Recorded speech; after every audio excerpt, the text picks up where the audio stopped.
A Polícia Federal também deflagrou dessa vez uma operação de simulatos, que investiga uma possível ocorrência dos crimes de estelionato qualificado contra a União. Eu vou trazer a Maria Maciel ao vivo agora, para que a Maria possa trazer para a gente quais são os crimes, que estão sendo investigados nesse momento. Maria, e haja operação acontecendo, seja da Polícia Civil, seja da Polícia Federal, enfim, isso é muito importante para cada vez mais sufocar o crime e não deixar a criminalidade crescer, não é? Boa tarde. Boa tarde, Wilson. É isso mesmo. São vários crimes cometidos aí por esses investigados. Agora, a história é que chama a atenção. Poderia muito bem ser uma história de um filme, de um livro ou até mesmo de uma série de TV, porque realmente os fatos, que isso tudo começou lá atrás, em 1988, e se desdobraram até agora, até então, essa operação para descobrir aí o que esse grupo fazia. Aqui do meu lado está o delegado da Polícia Federal, Luciano Paturi, para explicar então para a gente, Vamos ver se a gente conta essa história. Em 1988, havia então esse agente público que faleceu. Com o falecimento dele, o que os familiares fizeram, esses que são investigados? Boa tarde. Boa tarde. De fato, a investigação versa sobre a possível ocorrência dos crimes de estelionato qualificado, falsificações de documentos públicos e particulares, associação criminosa, lavagem de dinheiro e ocultação de cadáver. Um breve resumo é que, em 1988, um agente da Polícia Federal faleceu e, a partir daí, a sua então esposa passou a ser a beneficiária da pensão por morte. Essa pessoa viveu de 1988 até 2016, percebendo legalmente essa pensão. Em 2016, ela faleceu. Já temos documentos hospitalares comprovando isso. E, a partir daí, o seu filho passou a utilizar a sua própria sogra como se fosse a falecida, para continuar percebendo ilegalmente essa pensão. Para isso, ele falsificou procurações públicas em cartório aqui do município, procurações particulares, e apresentou essas procurações tanto na própria Polícia Federal, como também no banco em que havia conta para o recebimento dessa pensão.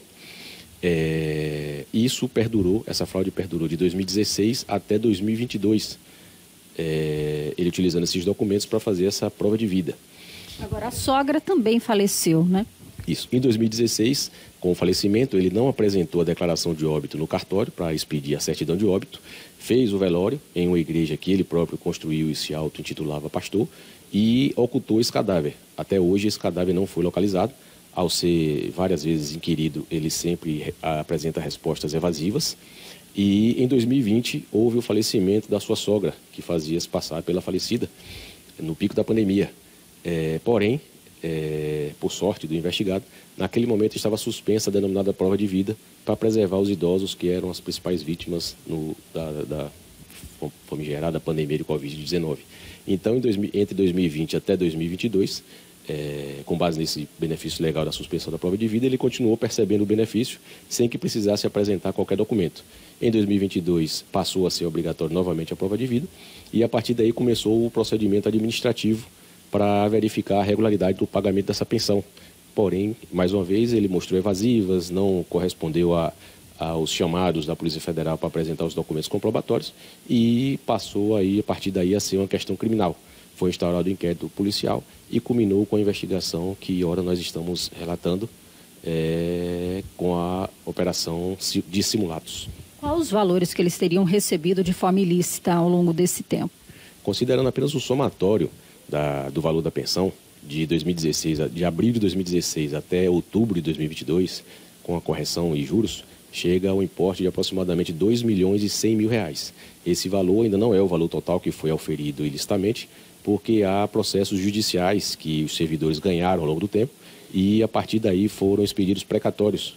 Só com o afastamento do sigilo bancário, que nós já obtivemos também judicialmente, é que nós poderemos quantificar qual foi o valor real que foi ilicitamente auferido aí por essa dupla de criminosos. Agora, nessa operação, teve mandados de busca e apreensão e uma prisão, só que a prisão foi por outro motivo.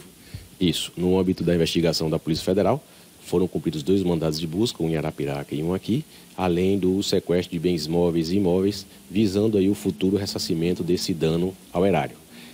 Ao longo da investigação, nós identificamos que havia uma investigação na Polícia Civil do Estado de Alagoas, que culminou com uma ação penal na Justiça Estadual, onde o juiz decretou a prisão preventiva dele, sob acusação do crime de estupro de vulnerável, que foi praticado contra a própria filha, inclusive acarretou a gravidez da então adolescente, entre os 13 e 16 anos, e com a expedição desse mandado de prisão preventiva pela Justiça Estadual, nós também demos cumprimento a esse mandado na data de hoje, ao mesmo tempo em que cumprimos o mandado de busca e apreensão.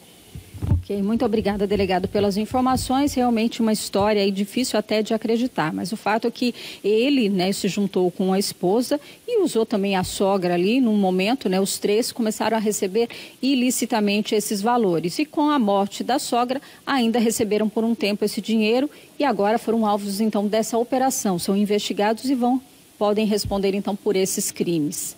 É com você aí no estúdio, Wilson.